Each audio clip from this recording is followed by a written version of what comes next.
Bem-vindos ao nosso espaço, um mergulho profundo nos assuntos mais interessantes de esportes, ciências e temas gerais do momento. Aqui você vai encontrar conteúdo de qualidade, com análises empolgantes e descobertas fascinantes que vão expandir seus horizontes. Nossa missão é trazer informação relevante de forma dinâmica e descontraída. Queremos que você faça parte dessa jornada incrível de conhecimento e diversão. Se gostar do nosso conteúdo, não esqueça de deixar seu like e se inscrever no canal para não perder nenhuma novidade. Ative o sininho também. Aproveite! Se você é um apaixonado por futebol, já deixa o like porque hoje vamos dissecar os eventos que estão reconfigurando o equilíbrio de forças no cenário nacional. A rodada recente do futebol brasileiro não trouxe apenas resultados protocolares, mas expôs fraturas expostas na execução técnica e na vigilância arbitral. No centro do debate, o confronto entre Palmeiras e Fluminense, válido pelo Brasileirão de 2026, tornou-se um estudo de caso sobre a falibilidade humana e tecnológica. O lance que culminou no gol de Luciano Acosta para o Palmeiras foi precedido por uma controvérsia que especialistas em arbitragem ainda tentam decifrar: uma dupla saída de bola que passou despercebida pelo trio de campo e pelo VAR. O detalhe mais contundente desse episódio veio da revelação de Freitas, que afirmou categoricamente ter avisado o árbitro sobre a trajetória irregular da bola. Esse alerta ignorado levanta uma questão analítica fundamental. Em um futebol cada vez mais dependente de revisões milimétricas, como a percepção direta do atleta no gramado tem sido subjugada por uma inércia administrativa durante a partida. O resultado de 2-1 para o Alviverde acaba sendo envelopado por essa nuvem de incerteza, sugerindo que a precisão técnica nos bastidores da arbitragem ainda não acompanha a velocidade das jogadas decisivas. Enquanto o Palmeiras navega por águas vitoriosas, porém turbulentas, o Santos enfrenta um espelho retrovisor aterrorizante. O clube vive seu pior início de campeonato brasileiro desde 2013, uma marca estatística que não é apenas um número, mas um sintoma de uma crise de identidade competitiva. O Peixe tenta evitar que a história de instabilidade se repita, mas a resistência dentro de campo parece insuficiente diante da pressão externa e das movimentações de mercado que ainda não surtiram o efeito de estabilização esperado.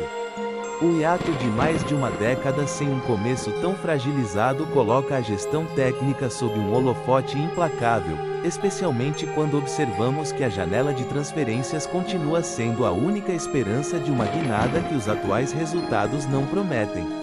Simultaneamente, o cenário continental oferece um contraste nítido entre resiliência e queda.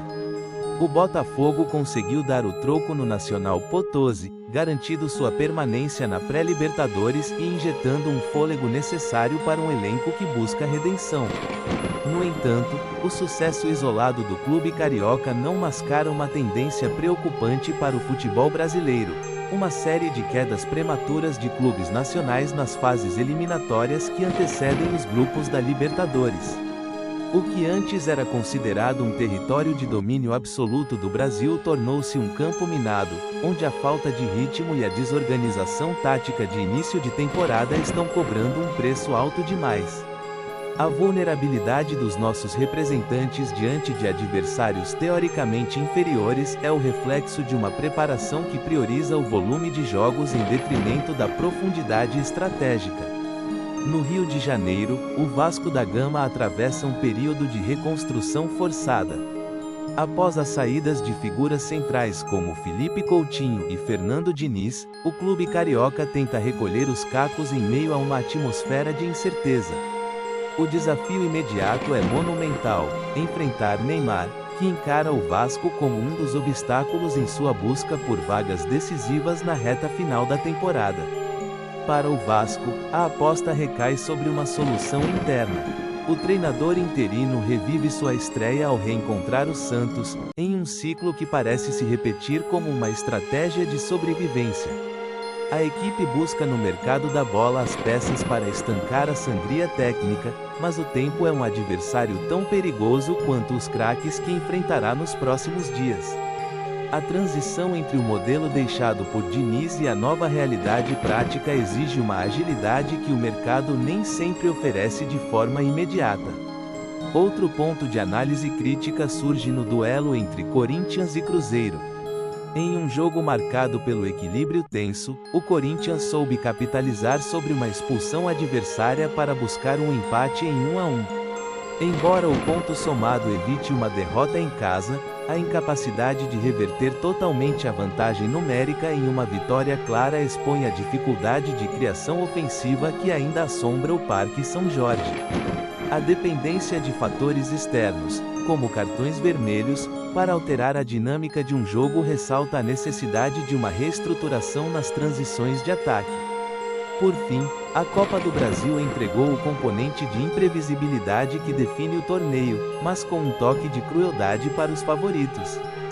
A queda de um campeão brasileiro para um time sem divisão nacional é o ápice da falha de planejamento. Esse resultado não deve ser lido apenas como uma zebra, mas como o diagnóstico final de que a hierarquia do futebol brasileiro está sendo desafiada pela falta de foco e pelo desgaste físico precoce. O mapa do nosso futebol em 2026 mostra-se cada vez mais fragmentado, onde a tradição não é mais um escudo suficiente contra a organização de equipes que, mesmo sem orçamento, possuem clareza de propósito. O futebol brasileiro está em uma encruzilhada técnica, onde cada erro de arbitragem, cada estatística negativa e cada queda continental são peças de um quebra-cabeça que exige uma reforma estrutural imediata para não comprometer o futuro dos nossos maiores clubes.